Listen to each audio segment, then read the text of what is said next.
Donc, on va continuer à expliquer un peu ce qui concerne Java. On va parler du type de la variable. Donc, le type, comme je vous l'ai expliqué là, c'est integer. C'est le type, c'est le nom et c'est la valeur que vous donnez à la variable. En l'occurrence, la variable income a pour type integer et comme valeur 4000. Et ainsi de suite, et ainsi de suite.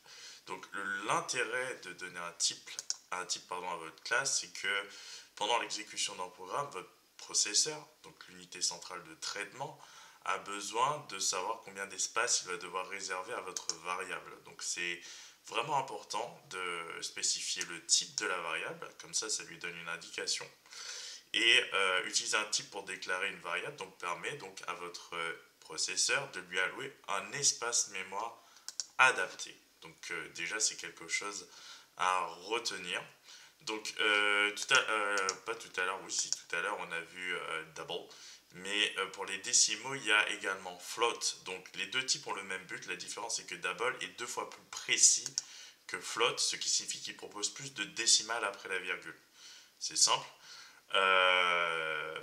Donc voilà. Si vous avez besoin de stocker quelque chose de grand, comme un numéro à 12 chiffres par exemple, vous devrez utiliser double. Donc voilà, c'est beaucoup plus intéressant que float, qui ne pourra pas stocker, enfin qui va pouvoir stocker, mais que la moitié de ce chiffre. Donc le reste serait tronqué et perdu à tout jamais, d'une certaine façon. Donc voilà. Ensuite, là, celui qu'on a utilisé, c'est pas vraiment complexe. On change un peu là et on met du float et là, il n'y a plus de soucis. Voilà, je mets float. Oups, float. Hop. Alors, pourquoi ça met une erreur? Donc, je vais tout de suite voir. Mismatch cannot cover from double to float. Alors, Prince income. Alors, type match cannot convert from double to float. Alors, déjà, je comprends pas trop pourquoi ça met une erreur. Mismatch, est-ce que Precious Income, je l'ai déjà utilisé en quelque part? Pas du tout. Donc, je ne comprends pas cette erreur. Float, precise. Alors, on va juste un peu changer. Precise income égale, et là je vais mettre on va voir si ça met toujours un problème, et là ça met toujours. Donc, ce n'est pas grave, on va carrément l'oublier cette variable. On va en créer une autre, float precise one. Et là on va mettre et on va voir si ça crée toujours cette erreur. Alors apparemment non, il considère que franchement il faut utiliser double et pas float. Ok, bon bah tant pis. Alors on va voir ce que ça donne. Donc là c'est bon, precise money. Donc c'est un peu gênant que ça n'ait pas fonctionné. Donc déjà je vais un peu enlever tout ceci. Ça je vais enlever ça aussi. Hop, j'enlève ça. Et on va créer un float. On va l'appeler lngdh égale. Et là je vais mettre par exemple 1.876.79. On va voir si ça va fonctionner. Hop. Et on va mettre length là et on va voir si ça va fonctionner. On va tester. Alors non, vraiment il faut utiliser du double. Bon, pas grave. C'est un peu étrange, mais pourquoi pas.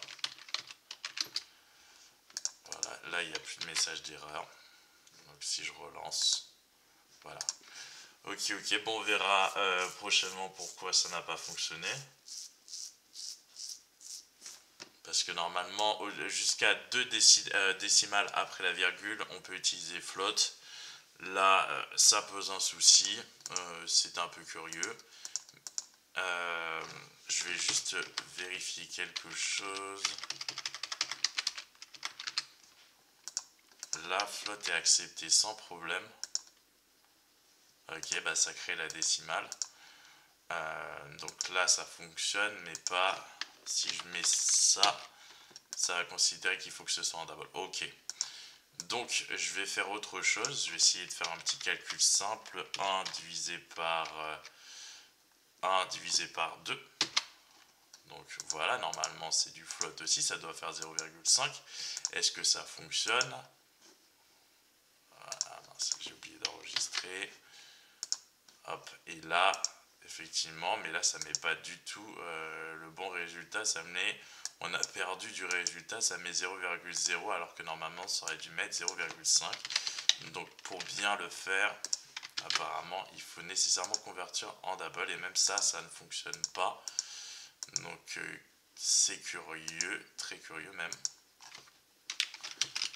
Je vais essayer de voir pourquoi ça ne fonctionne pas. Ah mais non mais même. Je vais. Non, ça l'affiche pas du tout. Hein. Ça l'affiche pas du tout. Je vais faire une autre tente. J'ai autre chose. Je vais mettre ça en double. Hop, on va voir ce que ça donne. Non, ça ne l'affiche pas, donc il y a vraiment un problème avec double. Je vais effectivement aller vérifier sur internet double et float en Java pour voir pourquoi il y a un petit problème à ce niveau-là. Alors.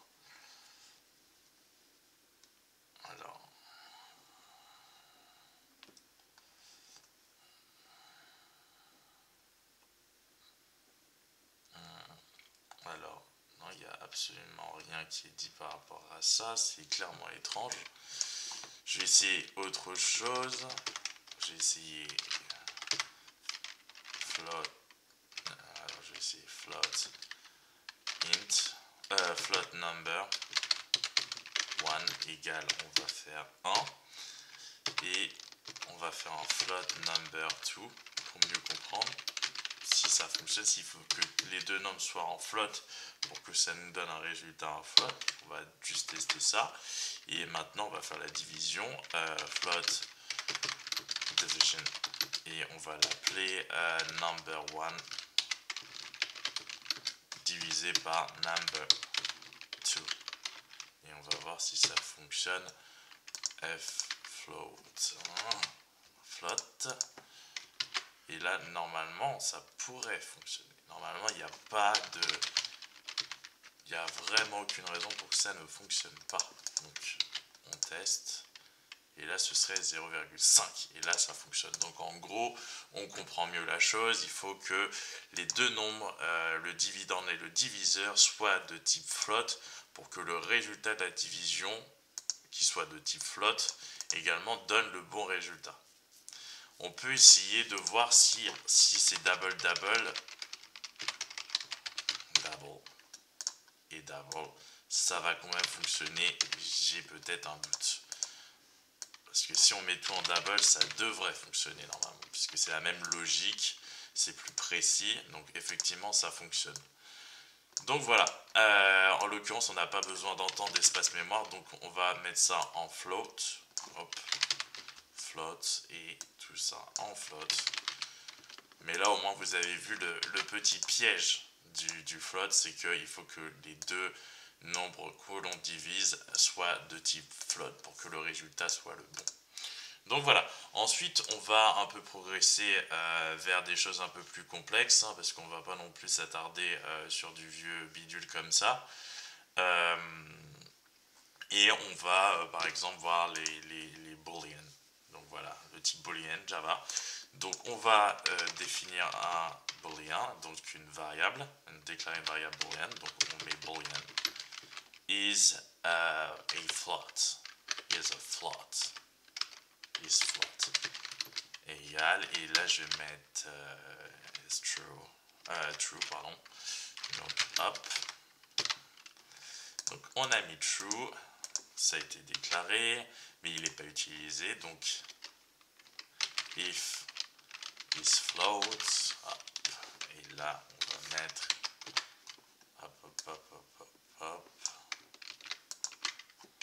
CTRL V, on a mis ça dans une et else, et on va mettre un petit print, alors celui-ci CTRL X, CTRL V, et là on va mettre un CTRL V, isFloat equal, et là on va mettre isFloat. Alors printing, ce n'est pas possible de faire ça, donc c'est pas en console log non plus, faut pas déconner, donc je vais mettre ça comme ça.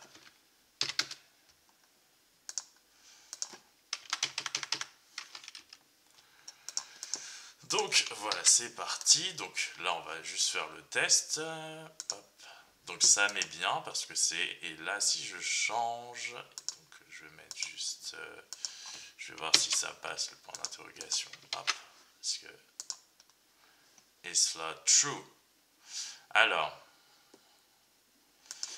si c'était false, donc si la valeur de isFloat était false, ce qui est synonyme de ça, alors cette condition serait remplie et donc ça nous aurait affiché ça. Mais en l'occurrence, isFloat est true, comme vous pouvez le voir, il a été déclaré et initialisé comme étant à la valeur true, et donc c'est ça que ça nous affiche, isFloat, et puis ça nous met true. Donc voilà, ça c'était une petite parenthèse sur une condition, un bloc if et un bloc else. On reverra ça dans pas très longtemps en réalité. Ce qu'on va faire, mis à part la concaténation qu'on a déjà vue, on va passer à des choses un peu plus intéressantes. On va écrire notre première fonction. Donc c'est déjà un truc plutôt cool. En l'occurrence, là on n'a pas encore écrit de fonction, mais enfin si, d'une certaine façon on utilise déjà des fonctions, donc je vais déjà vous définir ce qu'est une fonction. Donc une fonction, on peut la considérer comme un bloc de code avec un nom qui exécute un service. Donc quand il s'agit d'une fonction main, en l'occurrence ici c'est une fonction de la classe, donc on pourrait considérer, puisque c'est une méthode de la classe, le service effectué est en fait le programme lui-même, donc c'est plutôt cool. On l'appelle aussi le point d'entrée, donc voilà. Lorsqu'une fonction est située à l'intérieur d'une classe, on l'appelle donc, comme je vous l'ai dit, une méthode, puisque tout le code est situé à l'intérieur de classe, vous pouvez utiliser les deux termes de manière interchangeable, donc fonction ou méthode. En l'occurrence, c'est la méthode de la fonction myClass. Donc voilà, c'est ce que j'ai créé. Donc ensuite, on peut enlever tout ce petit bazar. C'est pas très intéressant. On vide la fonction et la fonction, effectivement, elle peut prendre quelque chose en argument, comme vous pouvez voir. On peut lui passer quelque chose, autrement dit un tableau, mais ensuite on va voir effectivement comment les choses se font et le type des choses qui sont dans ce tableau, à savoir string. Mais bon, on passe un peu de ce côté-là, on verra ça plus tard. Et ce qu'on va faire, c'est qu'on va remettre d'une certaine façon ce qu'on avait utilisé, à savoir system out. System out. Vous pouvez le voir, on y va. Input, hop, out. Et en plus, ça nous donne tout le truc.